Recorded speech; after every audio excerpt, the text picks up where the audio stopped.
Madame, Monsieur, bonjour et bienvenue dans ce bulletin d'information. Bousculade de Mina, le bilan officiel pour le Sénégal est de 62 morts selon la cellule d'accueil et d'aide psychologique des pèlerins et de 1958 morts pour les 34 pays présents à la Mecque lors de ce pèlerinage. Nous y reviendrons dans nos prochaines éditions. Affaire Bassirou Faye, la chambre d'accusation confirme le doyen des juges. Le policier Sidi Mohamed Bougalep sera présenté aux chambres criminelles. Tombong Wali, pour sa part, bénéficie d'un non-lieu total dans le meurtre du jeune étudiant. Les prix des tickets de Dakar Demdik vont éventuellement connaître une hausse. Le projet est à l'étude. C'est une déclaration de la direction générale de Dakar Demdik, la société qui procédait au paiement d'une partie de sa dette envers l'IPM de l'entreprise. Sur 267 millions de francs CFA, 100 millions sont payés. La société annonce aussi l'arrivée de 475 bus climatisés pour renforcer le parc automobile de la société. Le DG de Dakar Demdik, Maître Moussa Diop, est au micro de Dissa Prera. Vous savez, moi, l'autre jour, je dis les choses comme je le pensais. C'est vrai qu'il faut le dire. Gérer, c'est le cerveau, mais souvent aussi, c'est le cœur. Nous sommes dans un pays où tout le monde n'est pas à même de pouvoir payer un bus, même le tarif social que nous faisons. Je tiens à rappeler que le tarif que nous pratiquons aujourd'hui au niveau de la première section date de 1998. Je ne veux dire même pas date d'avant, mais depuis 1998, on n'a pas revu les tarifs. En 1998, la première section est de 150, même aujourd'hui 150. Alors, vous voyez que la difficulté, elle est là. Si vous prenez par exemple ce ticket-là de 150 et que le gasoil coûtait à cette période 325 francs. Aujourd'hui, nous sommes à quasiment 600-700 francs, toujours au même tarif. Vous pensez qu'arriver à date due, à l'heure due, ça a un coût. Il faut quand même que les gens le comprennent. On ne peut plus continuer à faire rouler les bus à ce tarif-là. Maintenant, c'est une étude. Moi, j'ai posé le débat. Nous sommes dans un pays démocratique, tout le monde donne son avis. S'ils veulent aussi un bus toutes les 15 minutes, il faut faire un effort. Et cet effort-là, je pense que le débat est posé de toute façon, mais les autorités prendront leurs responsabilités. 230 bus sont destinés aux 52 mairies de la ville de Dakar. C'est l'appui de la délégation générale à la protection sociale et à la solidarité nationale aux familles étant dans des difficultés. Le département en charge de la solidarité nationale veut que ces familles passent une très bonne fête de Tamkharit. Antassar est au micro de Cheikh Tidiane John. Nous avons au total 371 bœufs qui sont répartis sur tout le territoire national, dans quelques régions. Mais nous avons amené à Dakar, dans la région de Dakar, les 230 bœufs qui sont répartis dans les 52 communes. Chaque commune recevra 3 bœufs. Donc nous avons aussi choisi des imams à qui nous allons aussi donner des bœufs, ce qui fait le total de 230 pour la région de Dakar. Le président de la République, sachant qu'on s'approche de la fête d'Achoura, qui est la fête des musulmans, a toujours voulu, comme il le fait tous les ans, apporter aussi un soutien aux familles démunies pour qu'elles puissent aussi fêter la fête d'Achoura comme tout bon Sénégalais. Les bœufs seront mis à la disposition des imams de chaque commune pour que, après abattage, que le partage puisse être fait correctement et que ces familles puissent en disposer aussi. Grogne des marins, pêcheurs, industriels et artisanaux du Sénégal. Ils parlent de mauvaises conditions de travail, problèmes de circulation dans leur lieu de travail, limitation pour la première fois de la durée des fascicules à 5 ans, entre autres difficultés. Ils appellent à la levée de l'interdiction de l'accès au port pour certains travailleurs. Aïssatou Païfal. Interdiction d'accès au port, limitation de la durée du fascicule, autant de désagréments et de perturbations dans leur travail. Les marins-pêcheurs en colère, leur exigence, la levée immédiate de toutes ces mesures. Si le marin est interdit d'entrer au port, qu'il fera à sa place? Pourquoi? Tout simplement parce que l'on nous demande un cachet d'embarquement. Ceci, on ne peut l'avoir que dans le navire. Donc comment voulez-vous qu'on l'obtienne s'il y a des restrictions? Même si les femmes ont du mal à faire leur travail, on leur demande de se ranger derrière une barrière de sécurité. Des mesures qui n'épargnent guère les marieuses en désarroi. Selon elles, une discrimination notoire est notée pour l'accès au port. Nous, les femmes, nous sommes fatiguées dans les ports. Parce que tout le monde cherche travail pour vendre. C'est les hommes seulement qui travaillent. Nous, les femmes, les mariés, ils ne vont pas travailler. Je reste dans des barrières, je suis comme ça. Si je reste là-bas, les gendarmes, ils les trappent. Mais là, nous, les femmes, là, qu'est-ce qu'on fait? C'est à cause comme ça? Le secrétaire général du syndicat national des travailleurs et des auxiliaires de transport ne va pas lésiner sur les moyens pour les appuyer dans leur lutte. Ce que nous demandons, rencontrer le chef d'État. Le marin, il ne trouve pas de travail que dans le port. Le marin ne va pas chercher du travail à Sandaga. S'il est interdit d'entrer au port, ça c'est dire que le marin là va souffrir. C'est pourquoi aujourd'hui, il y a plus de 15 000 marins en chômage. La bataille continue pour les marins pêcheurs. Une première rencontre avec certains responsables n'a pas eu les effets escomptés, car comme ils le disent, ils réclament le retour de la marine marchande à la place de l'ANAM. Aïssatou Paye-Fall, merci. Le président de la République a ordonné le recrutement de 1800 policiers en 2016. La déclaration est faite par le ministre de l'Intérieur, Abdoulaye Daouda Diallo, présidé la cérémonie d'installation du nouveau DG de la police nationale. Je vous propose de l'écouter. Monsieur le président de la République a autorisé le recrutement à titre exceptionnel de 1800 agents de police en 2016. Ceci constitue un effort budgétaire extrêmement important dans ce contexte de raréfaction des ressources et de collision des priorités. Aussi, la police nationale, aujourd'hui plus que par le passé, a-t-elle le devoir impérieux d'être en permanence et digne à la hauteur de cette sollicitude avérée du chef de l'État, en s'illustrant par le culte d'une bonne capacité d'anticipation, seul gage des résultats concrets, tangibles, de manière à raffermir le pacte de confiance avec les populations. Grincement de dents au sein des cadres libéraux suite à un communiqué d'une partie des cadres libéraux soutenant Aïda Mbodj, une position que ne partage pas Bassirou Kébé. Le secrétaire général adjoint chargé des relations avec les cadres se démarque du communiqué. Des risques de scission sont donc en vue. C'est un reportage de Aminata Mbaresso au Modou Diop. Le vent de la contestation souffle également au sein de la Fédération nationale des cadres libéraux. La cause, la publication d'un communiqué soutenant Aïda Mbodj dans son combat pour le contrôle du groupe parlementaire des libéraux et démocrates. La question d'un groupe parlementaire, c'est une affaire de députés, exclusivement des députés. Ce sont les députés qui siègent à l'hémicycle qui doivent régler ce problème. On a compris que cette frange de la FNCL qui a pondu ce communiqué, parce que ce n'est pas toute la FNCL, c'est une frange, une partie de la FNCL, mais a voulu défendre un clan. L'affaire du groupe parlementaire appartient aux partis politiques et non aux députés.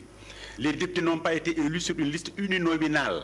Les députés ont été élus sur une liste du Parti démocratique sénégalais qui a parrainé, qui a fait campagne pour que ces gens-là soient élus. Baskebe reproche à ses camarades d'avoir violé les textes du Parti démocratique sénégalais. Pour le secrétaire adjoint chargé des relations avec les cadres, la procédure utilisée pour convoquer la réunion ne répond pas aux normes. Je suis la personne habilitée, comme Abdou Aziz Diop n'étant pas là, n'étant pas disponible, et il n'est même pas au Sénégal présentement, je devais convoquer cette réunion. Si on m'avait appelé avant, et qu'on échange pour qu'on puisse... N'importe qui peut se lever pour demander à ce qu'on convoque une réunion. Mais il faut respecter les procédures de convocation des réunions. Les réunions de la FNCL ont été toujours convoquées à la régulière par les mêmes artifices, par les mêmes canaux. Et personne n'a eu à redire là-dessus. Aujourd'hui, c'est la volonté des cadres qu'on lui avait demandé de le faire simplement. Mais quand on dit que, quand il dit en fait que il ne reconnaît pas la convocation, ou alors tout ce qui a été pris, ou tout ce qu'on peut prendre là-bas comme mission est nul et non avenu, je pense que c'est de l'exagération. Une guéguerre au sein du Parti démocratique sénégalais qui risque de prendre d'autres tournures. Nous, de toute façon, nous n'avons rien fait d'irrégulier. Nous sommes une structure régulière du parti qui répond au nom du parti et qui suit la trajectoire du parti. Nous ne pouvons pas être en marge du parti. Ceux-là qui se marginalisent, ceux-là qui contestent les décisions du parti, mais sont fautifs. On ne peut pas être dans le parti et ne pas reconnaître les positions et les décisions du parti. Ce n'est pas possible.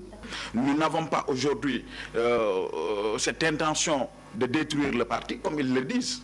Ce n'est pas notre intention. Notre objectif aujourd'hui, c'est de rendre ce parti plus conquérant. Le parti de Maître Abdoulaye Wade traverse une crise énorme, une instabilité qui semble toucher la plupart des instances de la formation libérale. Aminata Mbaré Sow, merci. Zone des Niayes, les paysans attendent de bonnes récoltes de mil et de sorgho à Soun Serer et Soun Wolof. Les cultures se portent bien. C'est grâce aux nouvelles variétés de mil et de sorgho mises au point par l'Agence nationale de conseil agricole et rural des techniciens agricoles qui étaient en tournée dans la dite zone. C'est une correspondance signée Cheikh Anta Diop, Seylatir. Cette visite guidée nous a conduit successivement dans les villages de Soun Wolof et Soun Serer. Dans ces deux localités, une nouvelle variété de mil et de sorgho est en expérimentation. Nous sommes en plein champ. Les cultures se portent bien et les paysans affichent satisfaction. Cette satisfaction est partagée par les techniciens de l'ISRA et de l'ANCAR. Pour eux, la phase expérimentale a été un succès. Le sorgho, on ne le connaissait pas peut-être dans ces zones-là ou bien dans le Thiès, dans le Louga, on ne connaissait pas le sorgho. Mais aujourd'hui, ces variétés de sorgho, ces 4 variétés de sorgho centenaires sont cultivées jusqu'à Louga. Et ça arrive à maturité et ça peut se développer sur un sol d'or et sur un sol sable. Donc, et avec peu de pluie. Tu as vu, ça peut arriver à maturité. Donc c'est vraiment des qualités qui font que ce sorgho-là, aujourd'hui, nous voulons que tout le monde l'adopte. Parce que notre problème, c'est la sécurité alimentaire. La première stratégie, c'est de faire en sorte que les semences aillent dans le plus grand nombre de zones. Donc actuellement, dans 70 communes de la zone des régions de Thiès, Louga et Diourbel, Kaolack, on a emblavé les superficies là-bas. Mais en plus de cela, on organise des visites guidées pour amener des producteurs qui n'avaient pas l'occasion de le voir, de visiter la parcelle et de recueillir les témoignages des producteurs par rapport aux performances de la variété. Et ça permet à ces producteurs de retourner chez eux, de pouvoir parler de cette variété et d'augmenter le rayon de diffusion. La moisson a déjà commencé. Les bonnes femmes se frottent les mains. Les bons rendements obtenus cette année se font sentir. Voilà, c'est la fin de ce bulletin. L'info revient à 8h en Wolof.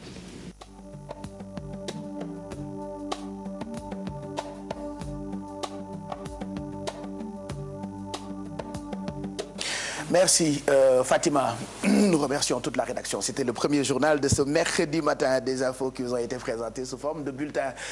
ñuy gërëm bu baax rédaction bi Fatima Ba moo ñu présenté journal bi ci français bu njëkk bi la woon bi ci topp ca kanam lay doon 8h ci wolof daan ci àndaat ak yow ndax bu ngeen xëyee da ngeen di tàggoo ak kumpa mbokk yi ñu ngi leen di ñaanal bëccëg bu neex ci télévision Futur Média àllarba bi itam bu ngeen jógee àndandoog ñun fii ba 11h ci télévision Futur Média 7h36 mooy doog a jot dañuy jàll ci xibaaru jaww ji météo bi wax nañu ko démb Mado moo ko souligné waat sànq bi ñuy préparé émission bi nee na dañoo catu seddaay bi ne ko voilà.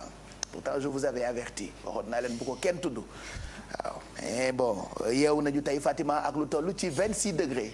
26 degrés Pape Cheikh moom la Dakar yeewoo tey waaye nit ñi xam ne rek moo di ne tey jii ci bëccëg gi naaj dina am waaye itam ay niir dinañu doxantu ci asamaan si rawatina boori bët saalumu réew mi foofee sax nag ñu ngi fay njortu ne mën naa am ay taw boori Ziguinchor Kolda jàpp Kédougou loole it mën na wéy ba ci diggu réew mi boori Tambacounda jàpp Diourbel waaye jàppale ne tàngaay gu metti moom la ñu nemmeeku daanaka fépp ci réew mi ci subateel gi rek Dakar dina yeewoo ak 26 degré ni nga ko waxee waaye température bi gën a mag ci subateel gi 29 degré ca Matam la bi gën a tuuti 24 degré dinañ ko am ca Kédougou Kolda Ziguinchor Tambacounda ak Diourbel Kaolack dina am 25 degré Podor 28 degré Saint-Louis 26 degré température yooyu dinañu yéeg ba yegg si 40 degré ci ngoon gi di température bi gën a mag dinañ ko am ca Matam ak Podor bi gën a tuuti 31 degré ci fii ci Dakar lay doon Saint-Louis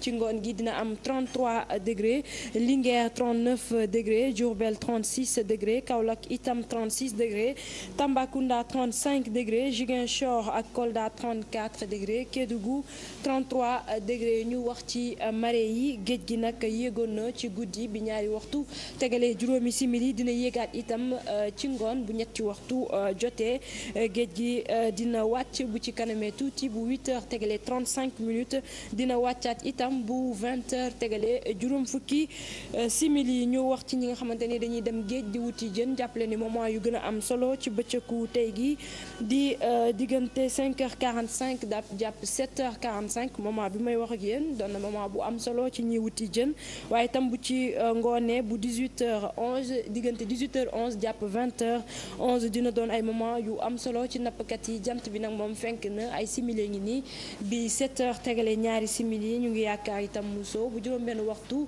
ci ngoon tegalee ñeent fukki simili ak juróom-benn Pape Cheikh. mu ngoog loolu météo bi la di xibaaru jaww ji jërëjëf Fatima ñuy gërëm itam waa service météo ci niñ ci àndeek ñun fajar gu jot ci télévision Futurs Médias gërëm bu baax Bamar Diagne voilà ci jàppandal gi ci météo bi xam naa ni ñu koy bayalee dinañu dem bay leen di proposer ay jotaay yoo xam ne ni di ngeen mën a am lépp lu jëm ci wàllu xibaaru jaww ji bu weesoo météo bi yéenekaay yi ak seen i xët laataa ñu koy gën a xóotal ca kanam ak Mamadou Mouhamed Ndiaye ci revue de presse bi yéenekaay yi lu ñu yeewoo tey ji ci bis bi mercredi 21 octobre 2015 laataa ñuy dem fekki Idrissa Sané pour mu présenter ñu menu l'observateur u tey bi ci français ñu won leen xëtu yéenekaay yépp l'observateur la ñu koy njëkkee xëy na seq waxtaan ak ki nga xam ne ni mooy président d'honneur bu parti de la vérité pour le développement du PVD Cheikh Mouhamadou Kara Mbacké moo nekk ci xëtu yéenekaay bi di l'observateur ab waxtaan bu yaatu la yéenekaay bi def ak moom Fatima.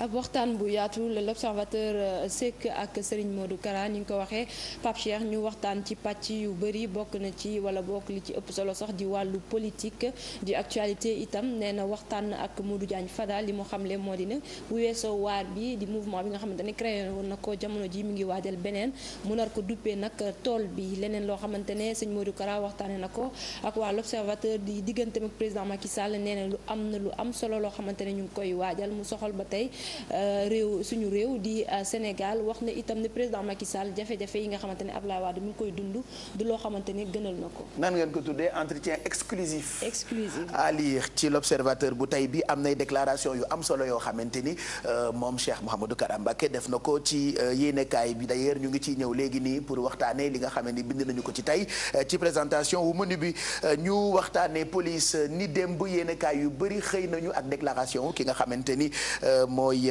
président de la République jëm ci ay policiers yi ñu war a yokkaat loolee wax nga ko d'ailleurs ci journalu 7h bi ci français Sud Quotidien moom loolu la xëyee tey nee na président Macky enrôle 1800 policiers loolee xam naa mu ngi jëm ci renforcement wu sécurité bu dëkk bi. renforcement sécurité Pape Cheikh aar askan wi waaye itam seen i moomeel loolee ñu ne le président Macky Sall bëgg ba tax na nee na ci atum 2016 dinañu recruter lu toll ci 1800 policiers loolee ngir gën a dooleel police waaye itam fexe ba liggéey bi jaar yoon mu nekk ab déclaration boo xamante ne nag jëwriñ bi ñu dénk wàllu biir réew mi moom moo ko def démb bi ñu doon installé DG bu bees bu police. moom sax ministre boobule ay kàddoom gis nañu ko ci xëtu yéenekaay bi di laas ba tax yéenekaay bi ne.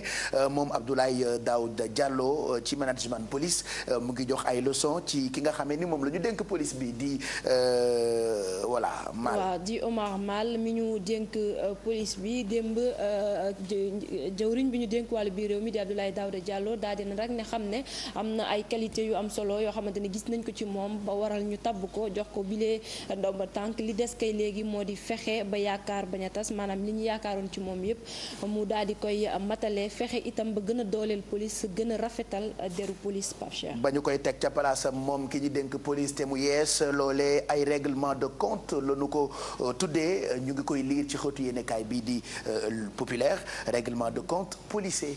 waaw mais moom sax démb Omar Mal bi ñu ko installé ba noppi bi muy janoog taskatu xibaar yi moom daal dina ko leeral wax ne amul benn règlement de compte boo xamante ne moom moo ko tax a jóg li ko tax a jóg moo di liggéey képp itam ku ko bëgg ñëw ànd ak moom waaye démb ñoom ñëpp ñu nga fa woon muy moom di DG bu bees bi waaye itam Anna Sémou Faye mi nga xamante ne moom la ñu tabb moom la ñu tekki ndomba tànkam. laataa muy dem moom Anna Sémou Faye am nay kàddu yoo xamante ni fesal na ko mu ngi ci xëtu yéenekaay bi di Grand Place nee na policiers du Sénégal soyons solidaires. soyons solidaires daanaka fa la jeexalee discours am moom Anna Sémou Faye di woo rek policiers yi ñu mànkoo doon benn su ko defee ñu gën a am doole liggéey bi ñu def itam ñu gën cee am ndam ndax police bëri na li ñu leen di tudd ci ay bavure policière ak yu ni mel nee na daal bu ñu mànkoowee doon benn am na yu bëri yoo xamante ne dinañ ko mën a xeex. du woon Anna rek ndax amoon na yeneen i jigéen yoo xam ne ñoo ngi woon ci bopp police ak ay njiit muy Joséphine Sarr ak ñeneen ku ci mel ni Abi Diallo loolee ñu ngi koy gis ci xëtu yéenekaay bii di réew mi daf leen lim ba noppi itam toftal ci out loolee yéenekaay baa ngi ko tuddee sexe faible de ces cadres. waaw ñoom ñëpp daal dinañ leen fa jëlee Pape Cheikh ñu doon itam ay soxna ni Anna Sémou Faye ñu ne mu mel na nag jigéen ñi daal soxla wuñu leen lool ca bopp police ba bu ñu sukkandikoo ci yéenekaay bi loolee waral mu ne ci chamboulement yi nga xamante ne am na ci police daanaka soxna yu ñu dénkoon ay ndomb tànk yu am solo yëpp daal dinañ leen a dàq. rebondissement am na ci coowal Karim Wade ak Bibo Bourgi loolee ñu ngi koy liir ci xëtu yéenekaay bi di Libération ak moom Bibo Bourgi ak loo xamante ne ab appel la bu mu defoon ca cour suprême ñu ne nag du lu yàggul dara moom Bibo Bourgi dina ci am lu ko leer ndax juridiction bi dina ci statut. ab waxtaan wu am solo la yéenekaay bi di quotidien Cheikh ak ki nga xam ne ni moo jiite woon transition ba ca Mauritanie moom nag di Ould Val nee na Mauritanie fi mu nekk dafa délabré lool. waaw dafa délabré ndax réew ma nee na mu ngi ci ay jafe-jafe yu tar te loolee dara kenn defu ko ku dul ki nga xamante ne moom moo ko jiitee jamono ji ndax daanaka réew mi mu ne boo xoolee dafa gën a dellu ginnaaw jafe-jafe yi bëri na fa moom Ould Val sekk waxtaan ak quotidien jotoon na jiite réew mi di Mauritanie. coow la am ca Thiès jëm ci ñii ñi dippee waa Ciment du Sahel loolee la yéenekaay bi xëyee tey ab enquête la ci def ci wàllu yoon ak ki nga xam ne ni moo di premier président bii di Amadou Sayandé sans doute. dafa am ay jafe-jafe waaye nee ñu loolee nga xam ne cour d'appel bu Thiès dal na ko daanaka ñi ko miine mooy waa Ciment du Sahel. d'ailleurs sax ab laaj bu samp la. ci xëtu yéenekaay bi di témoin. ab laaj bu samp la ci témoin Pape Cheikh ni nga ko waxee muy jafe-jafe bu dox diggante société bi di les Ciments du Sahel. ak cour d'appel bu Thiès wala boo ki ko jiite nee na am nañu jafe-jafe yu tar ba ki nga xamante ne sax moom moo fa nekkoon daanaka nekkatu fa waaye ba léegi mbir maa ngi wéy foofule diggante cour d'appel bu Thiès ak Ciment du Sahel. ci wàllu mbay meek li ñu duppee transformation ci wàllu agriculture ci Afrique am na daje boo xam ne nii ñu ngi ci ànd ak BAD loolee yéenekaay bi moo ko fésal tey di Zoom ab conclave la ko tuddee. Banque africaine de développement moom moo nekk ci ginnaaw li ñu bëgg moo di fexe ba gën a dooleel mbay mi ci réew yi nga xamante ne moom moo nekk ci Afrique ndax réew yooyu ñu ci bëri mën nañu dund ci seen li nga xamante ne ci moom la ñu bay ba tax na fas nañ yéene jàppale leen gën leen a dooleel rawatina ci wàllu jumtuwaay. beneen daje ngi tax na ba yéenekaay bii di Direct Info ne kii di docteur Cheikh Kanté am na reconnaissance su monde scientifique loolee la ñu gis ci xëtu yéenekaay bi. waaw ndax ab sommet Pape Cheikh bu mag moom la ñu fi amal fii ci Dakar ay scientifique nag bàyyeekoo fépp ci réew mi ñëw fekk si fii ci Sénégal seen beneen moroom docteur Cheikh Kanté ndax xam-xamam màcc na ci wàllu woowu mu ne nag mu mel na dañu koy sargal ci sommet boobu nga xamante ne Dakar moom moo koy dalal. tey jii ca Parc des Princes match bi ñëpp di xaar mu ngi jëm ci diggante PSG ak Real de Madrid parce que ay kàngam ñoo nar a nekk ci terrain bi xam naa Fatima doo ci sori ndax am na lu am solo loo xam ne ni Mamadou Ndiaye dinañu ko wax ca kanam ni àllarba bu jot ni mu ñuy faram fàccale lépp lu jëm ci wàllu tàggat yaram loolee ñu ngi koy gis ci xëtu yéenekaay bii di stade mu ngi jëm nag ci 3e journée bi tey la ci ngoon 18h45 Ndiaye. tey match bi ñëpp di xaar ci diggante comme ni ñu ko waa stade titré Ibrahimovic ak kii di Cristiano Ronaldo Ibrahimovic nga xamante ne actuellement mooy meilleur buteur fële ci championnat France meilleur buteur club Paris Saint-Germain ak 112 buts. Cristiano Ronaldo moom mi nga xamante ni tamit mooy meilleur buteur Real de Madrid ak 324 buts. en fait loolu mooy particularité bi le fait que mu am ay ñoom ñaar ku nekk tey voilà daje boobu quoi. waaw loolu mooy kii et puis en plus ci coupe d'Europe ñoom ñaar gëj nañu daje depuis 1993. ok boobu nga xamante ni Paris Saint-Germain moo éliminé woon Real de Madrid ak but Antoine Kabouar. voilà donc match boobu ce sera pour ce soir à 18h45 ca Parc des Princes Fatima Ba Diakhaté ñu ngi lay gërëm ñu bàyyi la nga dawaa mottali tuuti ndax am nga voilà quelques minutes moins de 15 minutes nga dellu si waat pour journal 8h bi ñu dem ca rédaction centrale bu l'Observateur. On retrouve tout de suite Idrissa Sané pour la présentation du menu de l'Observateur de ce mercredi matin. Bonjour Idi. Bonjour Pape Cheikh Diallo et bienvenue dans la rédaction centrale de l'Observateur. Chers lecteurs, merci de nous accueillir chez vous. Et la une de ce matin s'ouvre avec une interview avec Cheikh Modou Kara, le guide religieux et ambassadeur itinérant pour la paix, donc qui nous fait là une confession sur sa rencontre avec Modou Diagne Fada. À lire donc une interview d'une quinzaine de minutes dans laquelle le général Kara aborde tous les sujets, ou presque ses consultations citoyennes au King Fahd Palace, la volonté du porte-parole du khalife général de réconcilier Macky Sall et Abdoulaye Wade, la crise à l'Assemblée nationale. Kara parle de son mouvement Bamba FEP, mais également tout sur sa rencontre avec Modou Diagne Fada, qu'il a convoqué hier. Et nous parlons également de cette crise au Parti démocratique sénégalais, et c'est pour évoquer la colère de Maître Abdoulaye Wade contre ces hommes. Maître Abdoulaye Wade n'est pas du tout content de ce qui se passe actuellement au PDS et de Versailles où il est actuellement. Le pape du Sorpi se dit très remonté contre ce qui se passe actuellement et il n'est pas du tout content contre ses lieutenants à qui il impute l'entière responsabilité. Même Karim Wade, son fils, n'est pas épargné. Et Maître Wade qui dit, je cite, si vous m'aviez suivi, Fada n'aurait jamais eu cette occasion de se pourvoir de sa qualité de simple militant du PDS, encore moins de responsable mandaté pour agir en notre nom. Franchement, vous m'avez fait du tort sur cette affaire que j'aurais pu expédier depuis fort longtemps, a dit Maître Wade. Et la suite est à lire dans l'Observateur. Et l'affaire Bassirou Faye revient également à la une. Et c'est pour dire que la chambre d'accusation de la Cour d'appel de Dakar a suivi le réquisitoire du parquet général. Il a confirmé l'ordonnance de renvoi de Sidi Mohamed Bougaleb devant la chambre criminelle afin d'y être jugé pour le meurtre de l'étudiant Bassirou Faye. Sport, la lutte à l'honneur, plan de carrière de Gris Bordeaux, face écarte Yekini et lorgne le fauteuil de Bombardier. Alors, les amateurs de lutte avec frappe qui rêvent de voir le combat Gris-Bordeaux Yekini se matérialiser pour cette saison peuvent déjà déchanter. L'écurie face a catégoriquement écarté Yekini de la liste des potentiels adversaires de son tigre qui ne vise que le trône. Et un combat contre Bombardier fera bien l'affaire de l'écurie face. Chers lecteurs, c'était donc là le menu détaillé de l'Observateur du jour. Merci d'avoir suivi et bonne lecture à toutes et à tous. Mais merci à toi. On te retrouve certainement demain pour présentation au menu wu l'Observateur ñuy gërëm bu baax rédaction bu l'Observateur 7h50 mooy doog a jot rapidement dañuy jàll ci horoscope bi ànd ci ak Zeyna comme tous les matins bu ko defee ngeen mën a xam seeni signe li ko tàmbalee bélier ba poisson lu mu leen naral tey ci àllarba bi.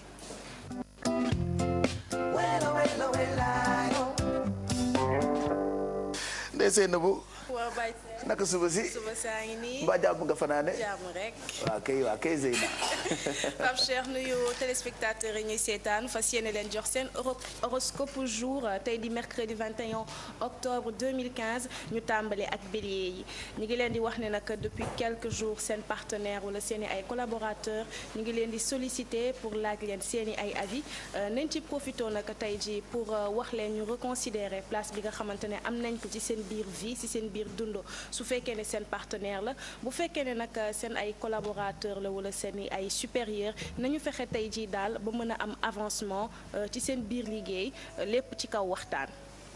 Taureau yi ñu ngi leen di digal ñu multiplier tey jii les contacts avec les pays étrangers nañu intéressé wu aux mœurs des autres peuples nañu sortir bref des sentiers battus ndax tey jii bu ñu ko defee dinañ gis ne ça sera enrichissant pour ñoom te dinañ ci jëlee mbégte ak bànneex bu rëy.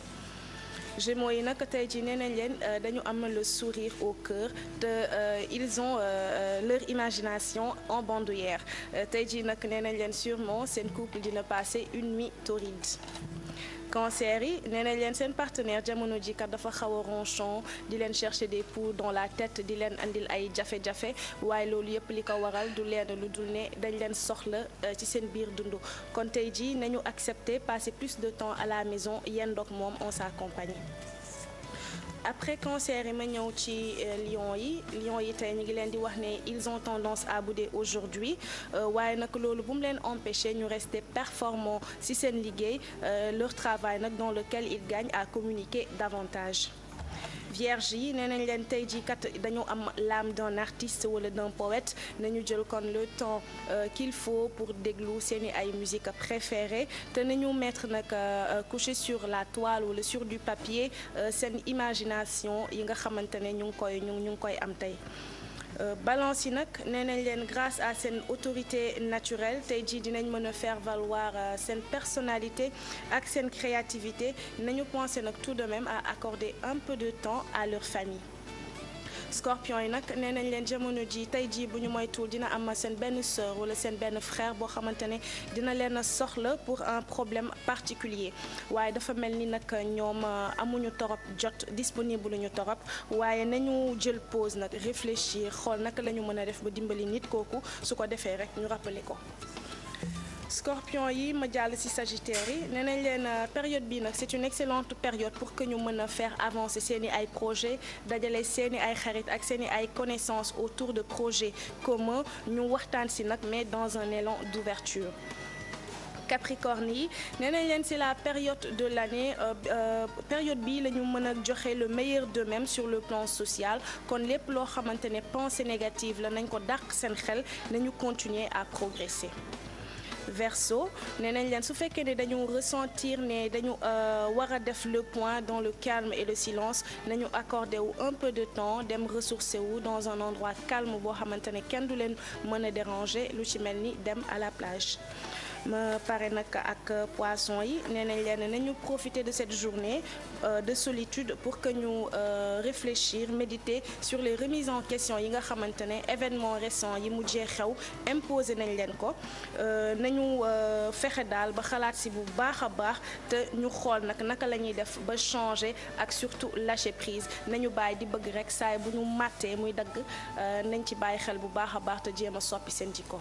The horoscope loolu la ñu andi woon horoscope tey. yes et puis ci kanam comme chaque mercredi tey souvenir la. souvenir ak fàttaliku ak internautes yi ah. voilà Pape Cheikh souvenir comme les mercredis ni ñu koy faral di defee on parle de notre enfant sur la page Facebook de Yeewu Leen. wax lañu seen i ay commentaires wax lañu seen i ay bêtises d'enfance tout à l'heure dinañ dellu si waat ci plateau bi en fin d'émission liiral téléspectateurs yi commentaires. déjà post baa ngi daw ca fajar ba tey ci page officielle bu Yeewu Leen ci Facebook bi ñu ngi leen ciy xaar et puis ca kanam Zeyna dafay dellu si waat bu ko defee mu lire commentaires yi mbokk yi ba léegi rek ñu ngi xëy àndandoo ak yéen ñun ñëpp a ngi fi Mado ci kanam ci wàllu bien-être Kiara parmi nous Alfie ci cuisine bi Mamadou Ndiaye pour sport on retrouvera pas ce matin Fama Thioune ak Bijou semaine prochaine dinañu ñëw ci plateau bi li ñuy def rek léegi mooy jàll ci yeewu gym tey dañ ci ànd ak Rahma Damba Fitness.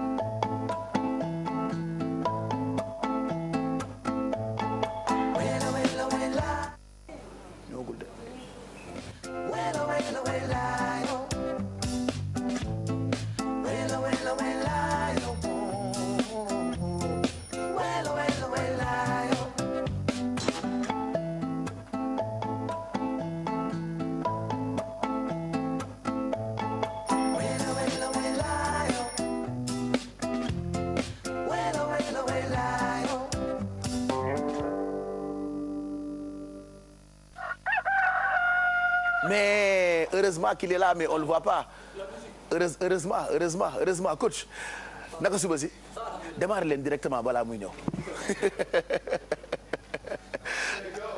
ayca c'est parti pour Yeewu Gym ah ok verre ay verre gumba la dama sonn mag laa te sama yaram neexul ayca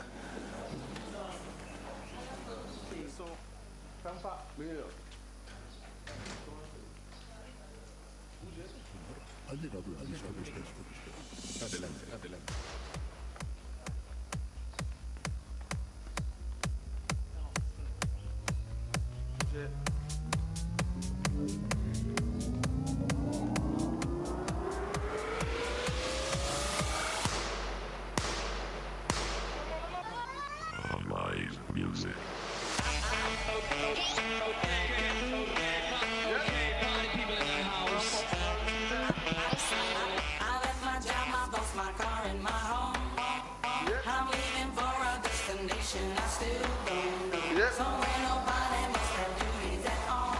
Encore. Gio. Questa non è una canzone d'amore, ma arriva dritta al cuore. Oh mon.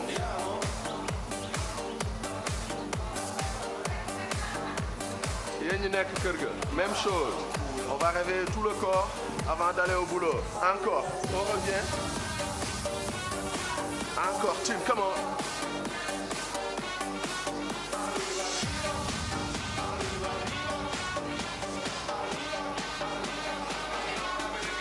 Tempo. 3, 2, 1. Bien. Toujours la poitrine haute. Encore, bien. Continue.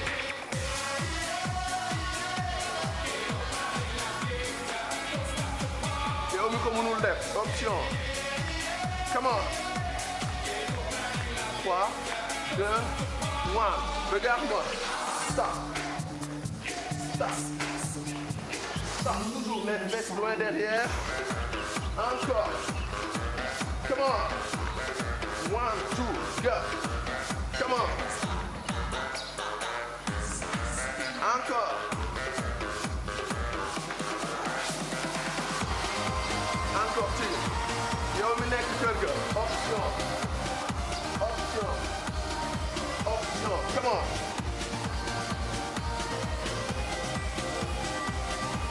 Revenez, courez. 3, 2, 1. Regarde ça. 1, 2, 2. Jump. 1, jump. Encore. Encore. Option. Option. Option, plus facile. Pour que vous nous lève. Encore. Comment tire? Encore. Jump. Jump. Jump. Encore 2. Jump. Après on court. 1. Courez. DJ. Courez. Yes, ça commence à chauffer. Come on, tire. 3, 2, genoux en l'air. Garde. Garde. Si vous voulez le faire, option plus facile. Come on, tire. Come on. La poitrine haute. Gainez. On serre les abdos. 4, 3, 2, 1. Avec moi. Stop. Stop. Stop. Stop. Back. Restez. La poitrine haute. Serrez les fesses loin derrière. Bonne position. Gardez, on tient. Oui, ça fait mal. Come on. La poitrine haute. Encore tire. Souriez. Souriez. Souriez. Come on. On court. Genoux en l'air. Quand je dis stop, c'est tout le monde. Courez. Stop. Courez. Stop. Courez. Stop. Restez. Restez. Travers le haut. Restez. Restez. Restez. Encore, encore, encore. Come on, Omar. Les fesses loin derrière. La poitrine haute. Gérez, gérez, gérez. 4, 3, 2, courez. genou en l'air, genou en l'air. Moi je dis stop. On revient, courez, genou en l'air. 3, 2, par terre, stop.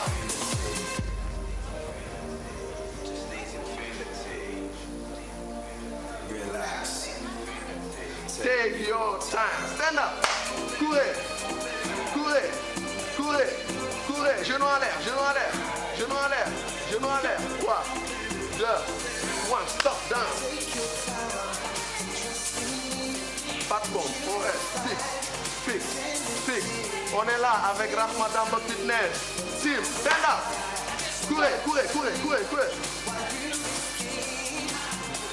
Encore, accélérez, accélérez, accélérez. Stop. Encore, team. On tient, on tient, on tient. On tient, on tient. Là, on est réveillé. Go, go. Genou à l'air, genou à l'air, genou à l'air, genou à l'air, genou à l'air, genou à l'air. Stop. Ouvrez. Ouvrez. Ouvrez. Ouvrez. Renforcement. L'arrière des cuisses. Les fessiers. Les abdos. Et les bras en même temps. Les épaules. On tient. On tient. On tient. On tient. On tient. Genou à l'air. Genou à l'air. Oui, ça fait mal, Prince. On tient. Come on. On tient là.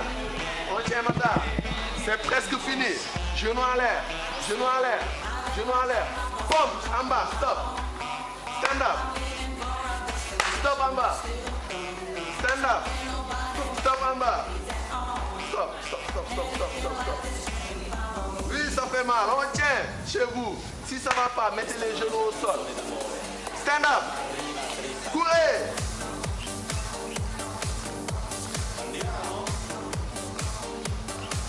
Encore, on tient, on tient, on tient. Soufflez. Hey, Tim, souriez. Stop en bas. Rahma Damba Fitness. On tient, my team. Stand up. Ok, on termine. Courez.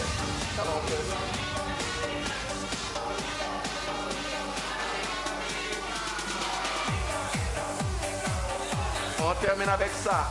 Stop. Stop. Stop. Stop. Stop. Jump. Jump. Jump. Encore. Encore. 7, c'est fini. 6. 5. Inspirez, expirez. 3. 2.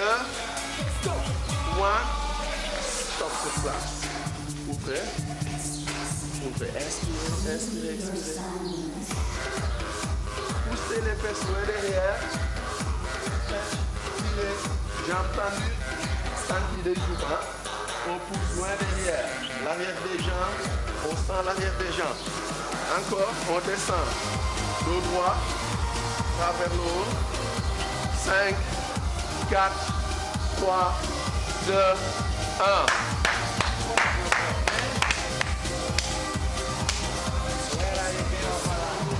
Kaay liggéey nag.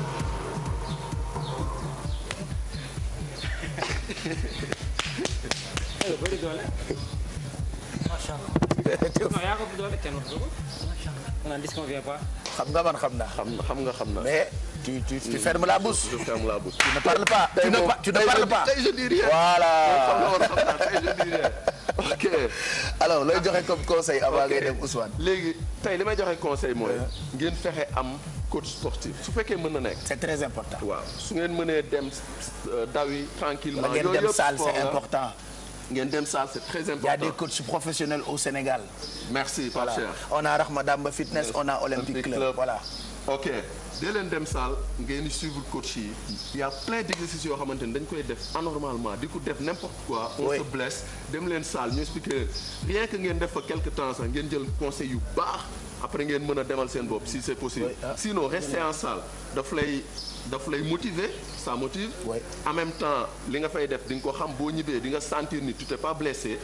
liggéey nga normalement. deuxième chose bi mooy dee leen bàyyi xel ci équipement day encourager nit ci sport. mënuma ñëw war a ñëw fii def sport sol caaya non li may liggéey duñ ko gis. ouais mais parce que sport c'est de l'art donc sañse bi ci la bokk. sañse bi ci la bokk il faut ngeen waane tuuti def ay affaire jéem a duróole ay couleur ay panca franchement jaru ko quoi. nee ko panca Adidas la sol ok da leen essayer am équipement yu baax yoo xamante nii rien que yow sa bopp da ngay kontaan. essayel cachet say couleur fexeel mu rafet tant que mi ngi rafet da ngay kontaan ñi lay gis xama parce que solo wuñu pour ñu kese mënuma dem ci kaw podium bi di joxe cours solo n'importe comment ok donc foofu la ñuy yam bala ñuy yamale yéen xam ngeen waaji d'accord waaw ok pour tey loolu lañ leen indil ba prochaine fois waa ñii fan lañu jógee ñu gàtt ñi waaw heureusement gisuñu ñooñu kalabante kalabante ñëpp ay kalabante lañu nga xam ne kalabante mooy kàccoor ay kàccoor a nekk fii ci kanam ay boy yu taxee la ñu invité ci kanam on les verra. Merci beaucoup Ousmane. Je rappelle que bu ngeen bëggee def sport bu am solo bu intense avec des professionnels n'hésitez surtout pas dem leen ndax Madame Fitness au pire des cas ngeen dem fi nga xamante ni moo di Olympique Club 8h dafa jot on vous laisse en compagnie de Fatima Ba Diakhaté pour le journal en wolof bu journalé ci wolof ba noppi ñu ñëw àggali on vous souhaite encore un très bon mercredi.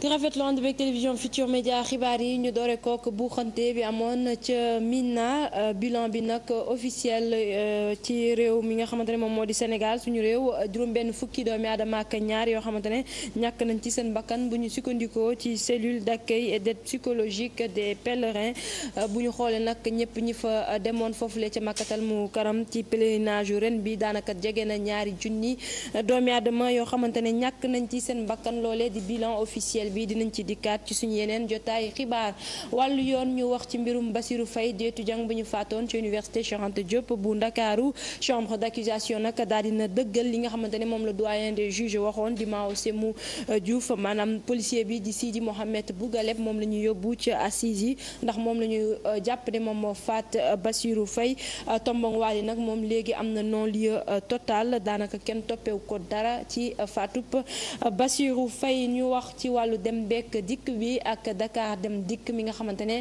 nee na boo moyul dina yokk ay tarifam loole ginnaaw ay bor yu bëri yoo xamante ne entreprise bi am na ko ki ko xamle di ki ko jiite ci boppam maître Moussa Diop loole nag mu ngi ko xamle ci ab ndaje bu ñu amaloon demoon rek fay IPM entreprise bi koppar yi nga xamante ne amal na ko yooyu les koppar ci ñaari téeméeri million ak juróom-ñaari fukk daanaka téeméer yi dem dikk dugal na ko leneen li neen mi ngi koy lijjanti ngir rek fay ko société bi yor seen IPM moom maître Moussa Diop dañuy teewlu ay kàddoom ci micro di Saprera.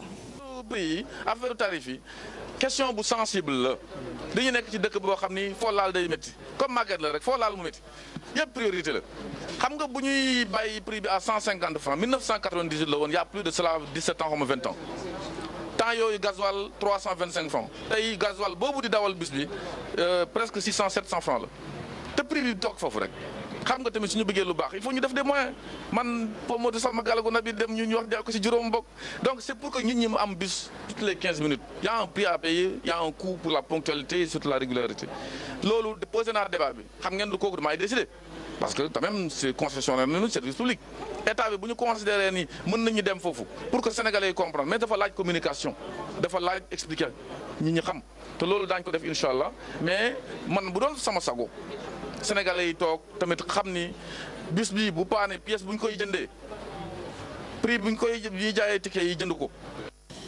ñaari téeméer yi nag ak fanweer moom la ñuy séddale juróom fukki maire yi ak ñaar yi am fii ci région bu Dakar loolee di ab ndimbal bu délégation générale à la protection sociale et à la solidarité nationale ngir rek jàppale ko ñi nga xamante ne seen loxo jotul seen ginnaaw ñu daal di leen sédd ba yooyu lee nag su ko defee ñu mën a ñoom it màggal tam xarit bi ci anam yu mucc ayib ki nga xamante ne moom moo jiite délégation générale à la protection sociale boobu lee di Anta Sarr dañuy teewlu ay kàddoom ci micro Cheikh Tidiane Dione. commune bu ne dañ fa tànn ñetti jàkk daal di ciy joxe donc président de la république nag Macky Sall comme ni ñu koy defee chaque année tamxarit dafa nekk loo xam ne feetu jullit yi la ndax moom mooy fin d'année bu musulman yi muy Ashura donc ci la ne nag comme ni mu koy defee toujours ndax délégation générale protection sociale ak solidarité nationale dañu ko fi teg surtout pour jàppale néew gi doole yi imaam yi ci lañu puisque nag yi ñuy joxe ci loxo imaam yi lañ koy teg kon imaam yi ñoo ci bokk booleeg bu ñu boobaa tamit ñu mën ci sédd mën ci boole néew gi doole yi nekk ci seen quartier yi pour ñu mën a fête Ashura bi waaw moo tax dara mënul muur jumaa yëpp daaw defoon nañu joxoon nañ ñu ay jumaa ren jumaa yooyu mën nañu bañ a am dañu tànnaat yeneen jumaa ci même gox bi ñëpp fête surtout nag ñi may wax te seen loxo jotul seen ginnaaw ñoom ñëpp tamit ñu fête tam. ñu wax ci marin pêcheurs ya nekk ca port ñoom nag mer ba futtu ginnaaw jafe-jafe yu tar yi nga xamante ne ñu ngi koy dund foofule ca port autonome bu Dakar ñu ne bokk na ci dem beek dikk bi neexul lool ci seen biir bërëbu liggéeykaay ndax rek duñ leen di bàyyi ñuy dem nu mu leen neexee waaye itam ni seen njiit yi di doxalee foofule bokk na ci li ñuy ñaawlu ba tax na ñuy sàkku ci ni mu gën a gaawee ñu daal di rek dakkal interdiction ñenn. ci ñoom ñoo xamante ne mënatuñu dugg ci biir port bi ñuy sàkku autorités yi ñu gestu leen ñu mu gën a gaawee ñu ngi doon janook taskatu xibaar yi ñu teewlu ci ay satu pay faal. ñu tere leen nag yenn bërëb yi ci port autonome de Dakar seen fascicule yi ñu ne leen juróomi at bu ne lañ koy renouveler ay gàllankoor yu bëri yoo xamante ne mi ngi yàq seen liggéey marin pêcheurs yi mer ba futtu li ñu bëgg mooy ñu dindi mesures yi nga xam ne teg nañ ko fi. boo ñëwee ñu ne la sa carte amul embarquement soo demee mu ne amul embarquement demal nga renouveler ko nga dem renouveler sa carte nga ñëw ñu ne la. renouvelé nga mais amul embarquement. jigéen yi aussi fu ñu jënd jën yi di ko jaayi day ne foofu dañ ko sécuriser. jigéen yi boo demee tey da nga fekk jigéen yëpp taxaw ci barrière bi. jigéen bu marieuse yi ñoom it jaaxle loolu ci seen kàddu discrimination bu bon moo am fii ci port bi. ñu toog baatu mbent yi ñu toog ñu baara ñu liggéeyatuñu ñun jigéen ñi sonn nañu dee nañu barrage bi boo fi taxawee gendarme yi fekk la fi ramasse la soit tu fais 6 jours ou 7 jours ci biti doo dugg ci biir pour liggéey pour nga liggéey da ngay dugg ci biir dëkk bi di ñaanaatu pour nit ñi dem ñaanal intervention pour nga dugg sonn nañu dee nañu. secrétaire général bu syndicat national des travailleurs auxiliaires du transport. moom nag nee na dina taxaw temm ngir xeexle leen. ce que nous demandons rencontrer le chef d'État. ñun li ñu ñaan mooy daje ak njiitu réew mi ndax marin bi mënul liggéeyee fenn fu dul ci port bi kon bu ñu dàqee ci port bi mënuñoo dem feneen muy Sandaga ak lu nu mel ndax foofu du suñ bërëbu liggéey port bi mooy suñ bërëbu liggéey ba tax na sonn nañu torop lu toll ci fukk ak juróomi junni marin ñi ngi taxawaalu amul liggéey. ndaje bu njëkk bi ñu am ak yenn responsable yi joxewul dara loo xam ni mën nañ ko xam ñi ngi wëyal seen xeex. marin pêcheurs yi mareyeurs yi ak dockers yi li ñu xam li mooy dañu bëgg marine marchande dellu si toog fi nga xam ni anama fa ne. Aïssatou Paye Fall njiitu réew mi président Macky Sall jël dogal ne dinañu recruter lu toll ci 1800 policiers fileek atum 2016 ki ko xam ne nag di jëwriñ bi ñu dénk wàllu biir réew mi moom Abdoulaye Daouda Diallo doon présider rek installation njiital police bu yees di Omar Mal dañuy teewlu ay kàddoom.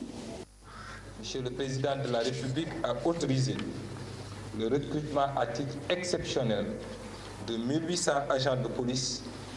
njiitu réew mi Macky Sall jël na ndogal ci atum 2016 bi ñu recruter junni ak juróom-ñetti téeméer ci ay agent wu police loolee nag jéego bu am solo la rawatina ci wàllu koom ndaxte bu ñu xoolee réew mi fi mu toll ak mbébét yi nga xamante ne ñoom ñoo gën a jàmp kon loolee lu am solo la police nag kon léegi li nga xam ne njiitu réew mi mu ngi koy xaar ci moom dañ ko ci war a gis rawatina nag muy anticiper ba nga xam ne lépp lu jëm ci wàllu kaaraange moom dina ko ottu loolee nag mooy gën a mën a tax confiance bi war a dox seen diggante ak askan bi ñu dal di koy gis. Des résultats concrets, tangibles, de manière à raffermir le pacte de confiance avec les populations. ñàkk déggoo moom moo am ci diggante cadre libéraux yi ginnaaw ab communiqué bi ñu fësal ne ñenn ci ñoom dañuy jàppal tànk Aïda Mbodj ne moom la ñu bëgg mu jiite leen Baskebe nag moom gisewu ko noonu ñaawlu boobu les communiqués moom secrétaire adjoint chargé des relations avec les cadres libéraux li mu xamle moo di ne loolu bokkul ci li nga xamante ne day leen di dimbali wala boog da leen di boole boo moyul sax dina indi daal tasaaroo ci biir cadre libéraux yooyu lee ñu teewlu ci Aminata Mbaye Sow moo di jóg. xiroo beeg ngaayo bi dem na ba egsi ci fédération nationale des cadres libéraux li ko waral mooy communiqué bi ñenn ñi fare ci fédération nationale des cadres libéraux génne te di jàppale Aïda Mbodj ci xeexam bi ak kii di Modou Diagne Fada. man d'accorduma ci communiqué bi nga xam ne ni génne nañ ko parce que nag affaire PDS seen groupe ba ca assemblée nationale groupe parlementaire bi du affaire ñun ñi nga xam ne doonoon député yi nekk assemblée ñoo koy réglé. bataille bi du député yi parce que député doomu parti bi lañu le député est un produit du parti député yooyu yóbbu ñu seen bopp assemblée nationale liste PDS la ñu leen yóbbu assemblée nationale mais demuñu scrutin uninominal boo xamante ni dañu doon joŋante ak ñeneen loolu nag. groupe parlementaire affaire parti politique la. Baskebe di ñaawlu ne dañoo violé yenn ci texte parti démocratique sénégalais ndaxte nee nañu lu ñu doxale ngir amal réunion boobule du noonu lay demee.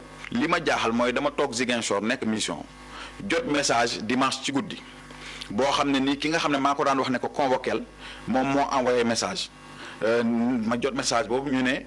oote nañ réunion FNCL suba 18h ci permanence su PDS waaye nag yéen waru leen di waroo convoqué réunion te joxewuma la ndigal ci loolu parce que man dama daan waxtaan ak nit ñi donc procédure bi baaxul. bi nga xamante ni yàlla dogal na nag moom tabu nañ ko mu nekk secrétaire national adjoint chargé des cadres ñu ne nag comme Aziz dafa xaw a am problème tuuti parce que boo jamono ji dafa am problème ak justice léegi nag mu ngi noppaliku ñu d'ailleurs mën nañ la yow bàyyi sax ngay convoqué réunion yi lii rek la mais du obligation. moom cote moom donc moo war a convoqué c'est une erreur. xëccante bi di wéy ci biir parti démocratique sénégalais loolee mën na leen jural lu metti.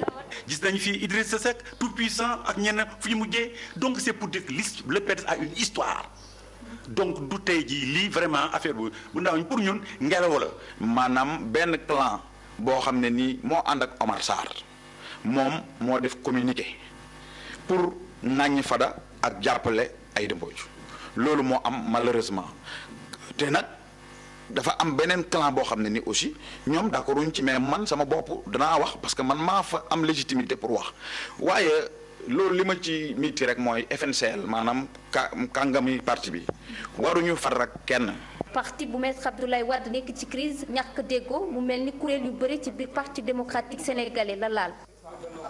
Aminata Mbaare Sow ca zone des Niayes la ñu jëm foofee baykat yi di xaar récolte bu am solo ci wàllu dugub ak sorgho te suun séeréer ak suun wolof daal jàpp nañ ne am nañu njort gu rafet ci mbay mi ren loolee ginnaaw matuwaay yu am solo yoo xamante ne jëloon nañ ko ñu am ci itam ndimbalu agence nationale de conseil agricole et rural bile agence sax doon nag amal ab tournée ca gox ba ñu teewlu ci ab correspondance bu Cheikh Anta Diop say latiya di ab tukki bu nemmeeku boo xamante ni ànd nañ ci ak waa ANCAR dem nag dëkk yi di sunu wolof ak sunu séeréer nemmeeku nag tool yi nga xamante ni fa la ñu doon bayee dugubu bësi bi ñu gis na de jamono yi baykat yi ñu ngi ci tool yi di nemmeeku nag gàncax gi bëgg nañu lool ci ren ji de dugub yi nga xamante ni fas yi nañu ko am ginnaaw jiw yi nga xamante ni jox nañ leen ko nekkoon ay jiw yoo xamante ni dañ koo segg tànn ko lool. léeg-léeg sax nga gis variété nga indi ko ci gox boo xamante ne adapté wul ci gox googu nga jox ko béykat bi mu am échec ca foofa waaye ni ñu ko gëstoo ba xam ne fii buñ ko fi indee dina mën a génn résultat loolu maa ngi leen ciy jaajëfal bu baax a baax yéen en tant que technicien ak waa ANCAR yi ak ISRA ngeen xam ne lii war naa adapté wu ci gox gi ngeen indi ko fii wax dëgg yàlla mu indi résultat yi ni mel. loolee nekk na nag mbégte ci ñi nga xamante ne ay technicien lañ bokk ci ISRA ak ANCAR ñoom de daanaka jiw bi nee nañ de dañ cee def ay jéego yu am solo ba nag baykat yi am ci lim bu nu toll. boo joxee jiwu nga gis nit ñi apprécier ko mu adapté ci seen condition vraiment bégte la ci ñun ndax ANCAR li tax nguur gi teg ko fi mooy muy jàppale baykat yi bu gisee xarala boo xamante ne bu leen mën a amal njëriñ la mu fexe mu tas ci ñoom li tax nag ñu indi fi ñeneen ñi mooy fexe ñaax leen ba ñu gis variété bi mën ko yóbbu seeni zone ñoom ñi ko bay aussi ñu baaxee ci ñeneen ba nga xam ni dina mën a tas ci askan wi. ginnaaw nag ñi commencé góob ñi nga xamante ni ñoom ñooy borom kër yi de gis nañu njariñ jigéen ñi sax door nañ di ci mën a togg cere ak lu ñu mën a. mu ngoog fii la ñu yem ak yéen ci xibaaru juróom-ñetti waxtu yi di leen jaajëfal bu baax a baax ci teewlu bi rédaction bi dina fi teewaat benn waxtu ak yeneen i xibaar.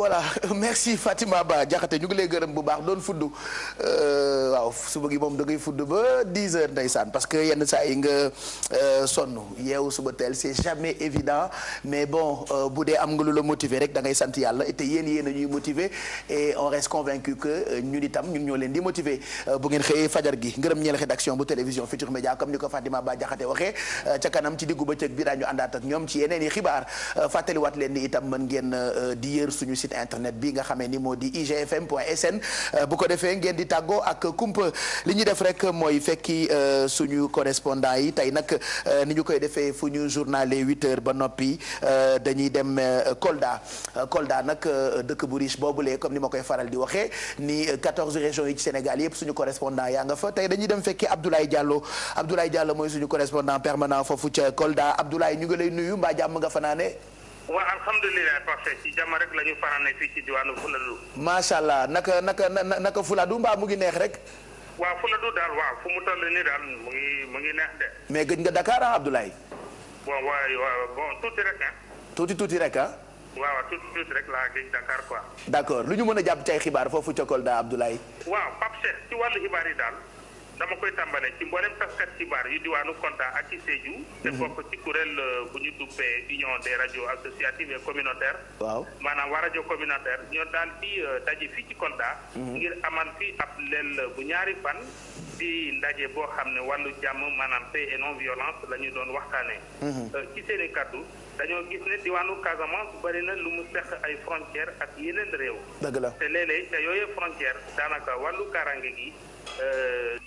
am na ay béréb foo xam ne daanaka wàllu kaaraange gi des na fa donc ngir ñaax askan wi ci te di ko jaarale ci rajo communautaire yi ndax li xew Mali Cameroun ak Nigeria ak ci yeneen réew bañ fi xew maa ngi jégalu nee nañu looloo ñu amal leen bi nu mel beneen xibaar bi parce que politique la soxal rawatina le grand parti de Malick Gakou fii ci Kolda parti boobu moo fi nekk à la mode. li koy firndeel mooy ay téeméeri militant ak i responsable politique yu AFP bu Kolda ak ci Médina Yoro ak département Médina Yoro Foulah ñoo daal di woon ginnaaw parti wu Moustapha Niasse ngir adhéré ca grand parti ca Médina Yoro Foulah foofu kenn tesatul ci coordination départementale bu AFP ñëpp a rejoindre le grand parti yooyu vague de démission nag bàyyiwuñu ci ginnaaw le responsable départemental à Kolda bu fekkee ma ci boole Mamadou Diokh dafa daal di démissionné ca parti yu Youssou Ndour ngir ànd ak Malick Gakou yooyu politicien nag dañ fi amal assemblée générale ngir def seen yooyu déclaration wax lu soxal mbéy mi moo ñuy tax a ñëwaat ci tournée bi fi directeur u Sodagri amal ngir nemmeeku fan la mbéyum ceeb mi toll ci biir diwaanu Kolda ci kaddu Moussa Baldé di directeur u Sodagri li mu fi gis ren ci ceeb mosu koo gis nee na loolu lay firndeel ne béykat yu diwaanu Kolda dégg nañ bu baax a baax oote bi leen chef de l'État woo ci wàllu autosuffisance en riz te loolu tamit di firndeel jéego bi Sénégal amal ci wàllu autosuffisance en riz ci côté béykat yi ñenn ci ñoom tàmbali nañu góob seeni ceeb donc parce que ci tënk daal lii moo fi newoon xibaar yi fi gën a fës ñeen ak jàmm. waa kay Abdoulaye ñu ngi lay gërëm di la ñaanal bàyyi la nga daw àggali liggéey bi foofu ca Kolda yow rédaction nga foofu donc loolee la ñu mën a jàpp ci ay xibaar ci dëkk boobu le Kolda bu dee yéen a ngi ñuy seetaan ñu ngi leen di ñaanal àllarba bu neex ngeen xëy ci fajar ba tey àndandoo ak ñun ci télévision Futurs Médias on est tous là ce matin même Zeyna demul mu ngi toog parce que nee na mënul dem bàyyi leen Modou Ndiaye wala Ndiaye digital wala Ndiaye lu la neex rek am na xale yu jigéen nu ñu lay woowee ci télé bi Ndiaye nan Ndiaye digital déedéet am na beneen bu ñu lay woowee da ngaa miinanteeg ñoom ba am na nu ñu lay woowee fii sama xel ci génn Ndiaye poobar xaw ma Ndiaye kaani déedéet woowewuñ la Ndiaye digital miinante nga ak ñoom xale yu jigéen yi ci télé bi surtout les non mariés ku la ci ne la Ndiaye poobar ni sama xol bi jeexee Ndiaye paccal xaw ma Ndiaye mu tàdd yow tax ñu lay woowee yu saf yooyu xale yi non Ndiaye digital waa xale nga nag de ñoom duñu bëgg ay xale de parce que ñun dépassé nañ leen ñun de toute façon ñun léegi nous sommes des retraités mais yàkkamtuwuñu dul xale bu bees ñëw ci télé bi rek ba ñu kii la mbii fa foore la ni ma leen di jéppee bu Ndiaye génnee fii damay foog ni maay coof bi sax waaye bu Ndiaye génne ba ñu ko Ndiaye poobar yow ñoom ngaalis ak Aminata neex ngénte man ñii liñ ma jaaxale ci kanam on parlera sport avec toi xam nga tàggat yaram moom daf ñu soxal ba ñaari bis la am mooy seule rubrique boo xamante ni 2 fois lay am dans la semaine jaajëfatee naka lañ koy waxee luy jiitu kala nax ba lu koy jiitu ñun temps boo yooyu lañ daan wax quoi bu ñu amee lu riis dafa am lu ñu teg ci kalanax bi kalanaxa ah oui mais am na beneen kalanax donc sport ci kanam ak yow lañ ciy àndal et puis nañ waxtaane GIA. waaw nañ waxtaane GIA mu nekk club bu waaye GIA gaañu na de bilaay am na ñu fi teew tey ñoo xamante ni dañuy ñëw fas yéene waxtaane GIA nga xam ne kenn dootu ko présenté ci Sénégal mais vraiment dañoo am déception parce que dafa ni ñaan descente en enfer ak ni ñi meloon quoi mi ngi 4e division nationale 2 4e division foofu lay football ñoom nag dañu ñëw tey pour dañoo xewoon ba Omar Pène woy leen ndeysaan après xam naa yooyu yëpp nañ ko dégg gendarme mi may woy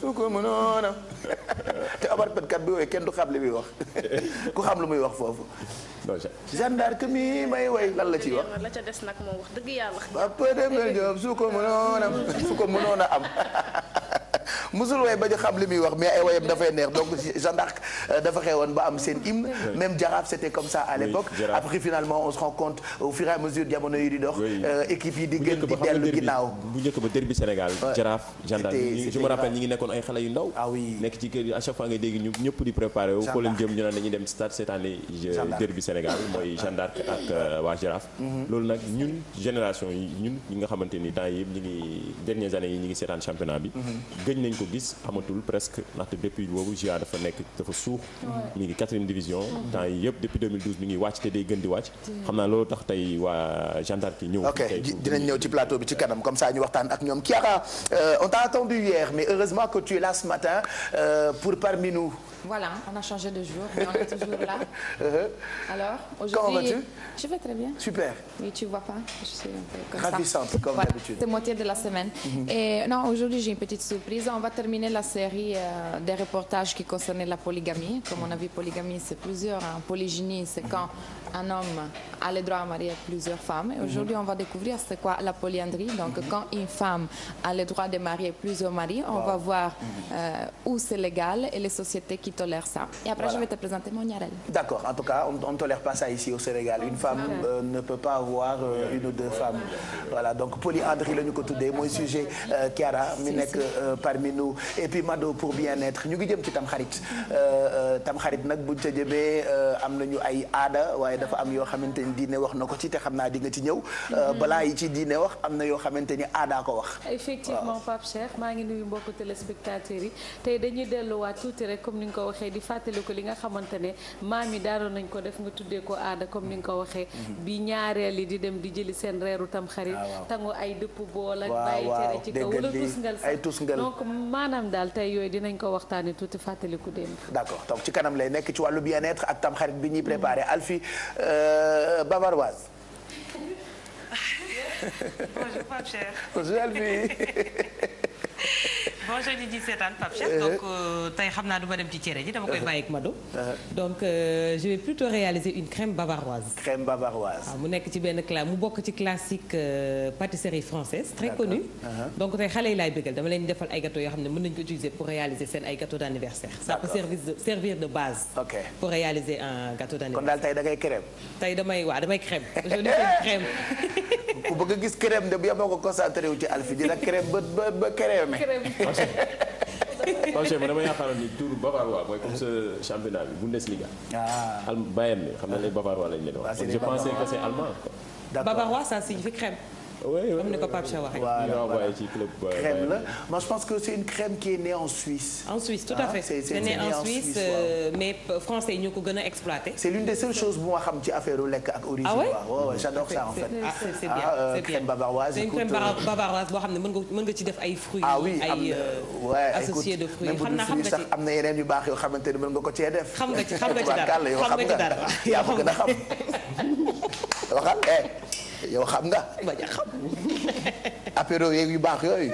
yaa ma gën a xam. chocolat gi.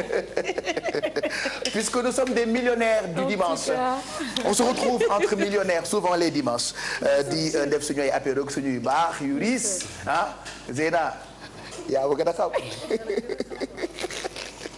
Alors balaa ñuy dem parce qu'on a des invités qui sont dehors ñoom dañuy def acrobatie dañuy def danse ils sont tellement talentueux qu'on leur a demandé de venir nous rendre visite ce matin avant de les retrouver Mado démb bi ñuy préparé émission bi ci rédaction bi mu ngi may expliquer accueil bi ci hôpitaux yi fii Sénégal ci bërëbu fajukaay yi souvent on dit pas que ci hôpitaux yëpp la wala ñëpp la mais dañuy gis ni ça laisse à désirer yenn saa yi nga yóbbu malade toog xaar lu yàgg sa malade dee yenn saa yi nga dem on t'accueille tellement mal et bu fekkee da nga sob comme man dëkk bu ne mos nga fa hospitaliser ñaari fan nga gis ni lay toppatoowee France dañ lay bëgg ngay gis ni dañ lay bëgg a lekk sax yenn saa yi nga dem ci hôpital ndeysaan barki Serigne Touba xoola médecin yeeg aide-soignant yeeg ñi lay toppatoo ah dañu lay bëgg a lekk c'est-à-dire on s'occupe tellement de toi que finalement même quand tu sors de l'hôpital tu as envie de retomber malade pour revenir et c'est important nit bu feebaree dañoo war a dalal xelam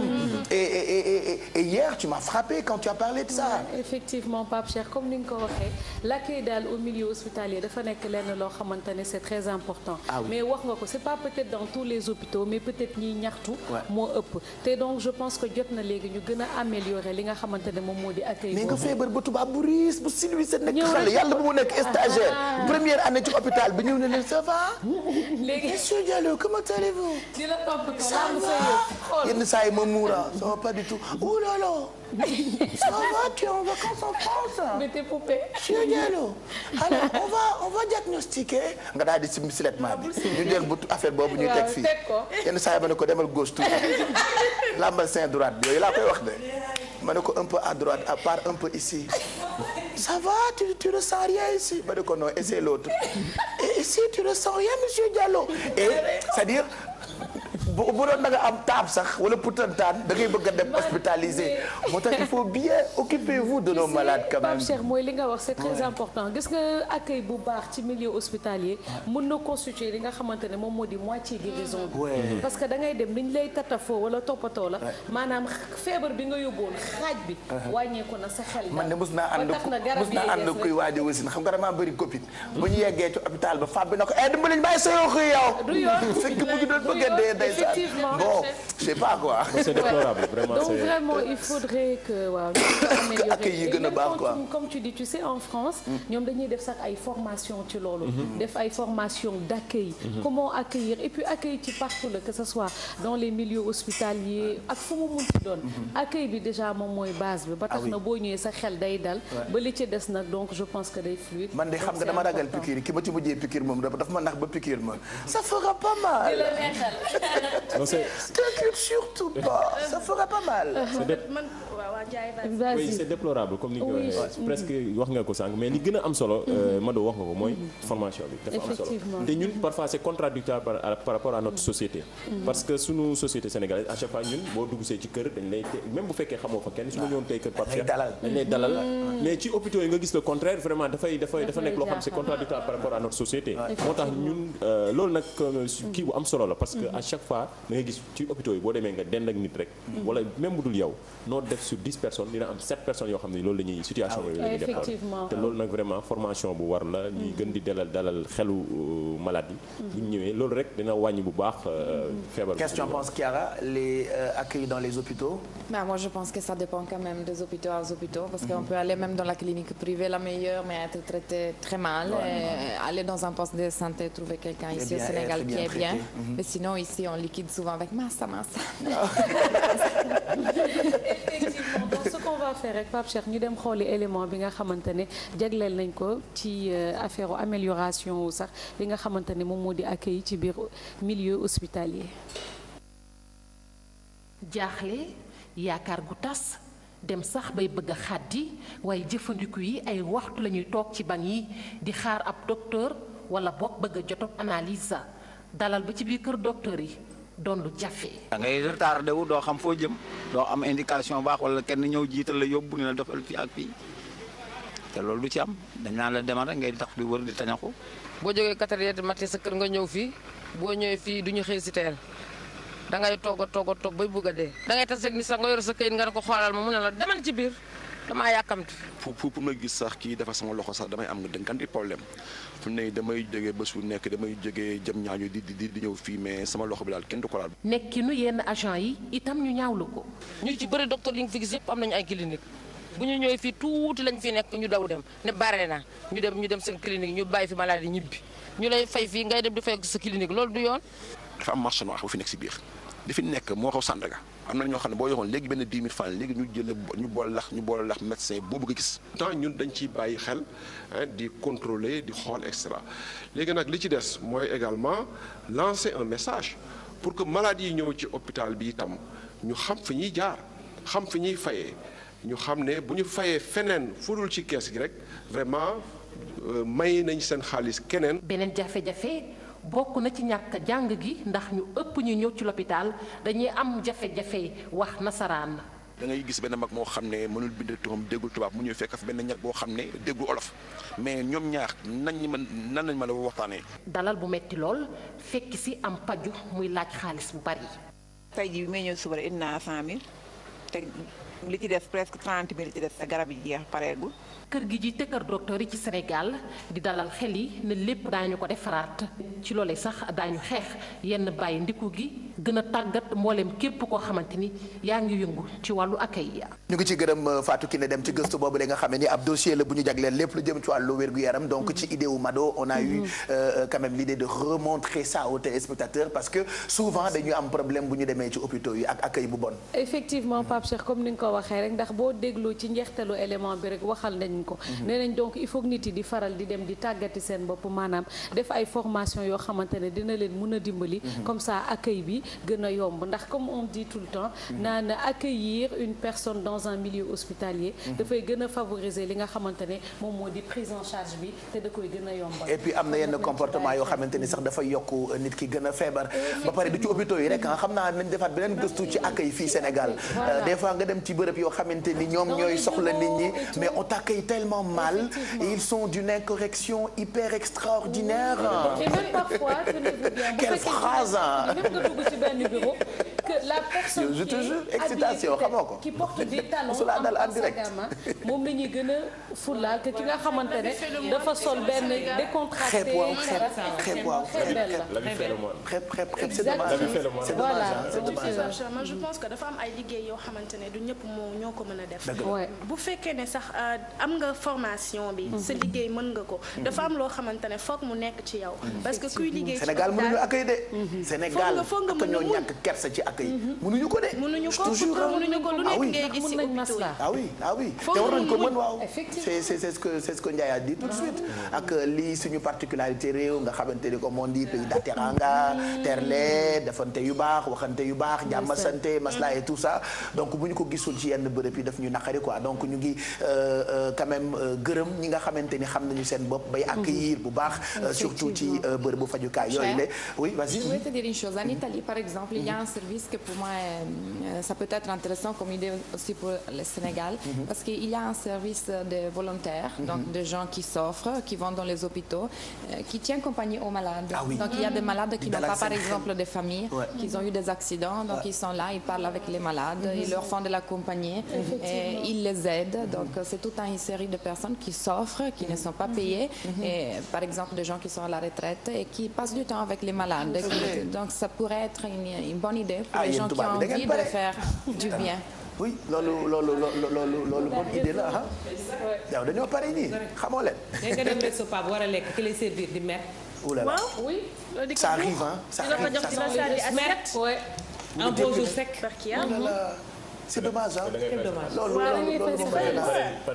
moom je n'ai rien contre les banques aussi pareil dans les banques. dans certaines banques waaw. dans certaines banques parfois tamit nga ñëw vraiment accueil bi c'est déplorable te da nga koy joxe sa da nga koy joxe sa xaalis ñoom tamit dañu soxla client. non il faudrait que ñu def ci reportage comme on a fait Mado l'accueil au Sénégal. waaw parce que loolu tam ci wàllu bien-être la boo ko quand même xam nga client bi bu ñëwee te toppatoo ko bu baax. mooy loolu quoi. mais bu demaatee feneen fekkaat la même chose mooy comme ni nga ko wax rek formation la dafa baax formation ak moom tamit amu ci li ngay def tax lépp looy mujj yow Pape Cheikh yow li ngay def da nga ko bëgg moo tax gis nga ni ñu ciy joxe info. waaw générosité ça vient naturellement soo forcé. voilà day ñëw ak fluidité et ki koy déglu tamit da koy sentir. voilà parfois tamit nga gis koo xam ne du sage-femme du def du personnel accueillant wala dara mais ci liggéey bi mu nekk. mu daf ci dem ak générosité. am ñoo xamante ni ñi ngi ci biir hôpitaux yi wala ñi ngi ci biir banques yi. sont très vraiment exceptionnels. gaa yi ñëwee boo leen gisee ñooy accueillir nit ñi ñooy ci wàllu à chaque fois tamit nit ñi dofuñu ñooñu bu ñëwee ñooy kooku la ñuy laajte. même bu fekkee dafa dem retraite sax dañu naan oh diw nekkoon na Mado mi fi nekkoon vraiment nii la doon doxalee nii la doon doxalee bien vrai que ñëpp yemuñu. mooy li caat wax rek il faut que mu nekk aussi ci yow. maanaam xam nga générosité boobu nekk ci yow. comme koo jëru jëndoo ko gënoo ko. waaw kay mu ñëw fekk si la nga ñàkkal ko kersa. waaw loo koy def waay bon waaw loo koy def. dama naan ko merci Mado pour ce sujet defe naa tey loolu moo remplacé Café Info bi qu'est-ce qu'on fait on enchaîne avec la pub ou on retrouve les kàccoor dehors ah bu ngeen bëggee ñu dugal pub may tonton Mac teg kafeem ak mburóom raax ko def yu baaxam parce que franchement tu nous fais plaisir tonton Mac voilà yow loo réalisé Maurice loolu maa ko wax alors on enchaîne avec la pub juste après on va rejoindre nos amis qui sont dehors c'est des artistes di ngeen gis ay mbir yu am solo yoo xamante ni ñun bi ñu ko gisee ils nous ont plu et puis juste après on parlera sport ak Mamadou Ndiaye Kiara mu ngi ñuy préparer lu am solo jëm ci wàllu parmi nous Zeyna mooy grain de sel ci plateau bi fii ba 10h Alfie ay bavaroise lay préparé Mado bu weesoo li ñuy waxtaane léegi dina ñëwaat ci ni ñuy préparé tam xarit beeg yenn ci ay croyances yoo xamante ni am na fii ci Sénégal ce sera juste après cette pause réclame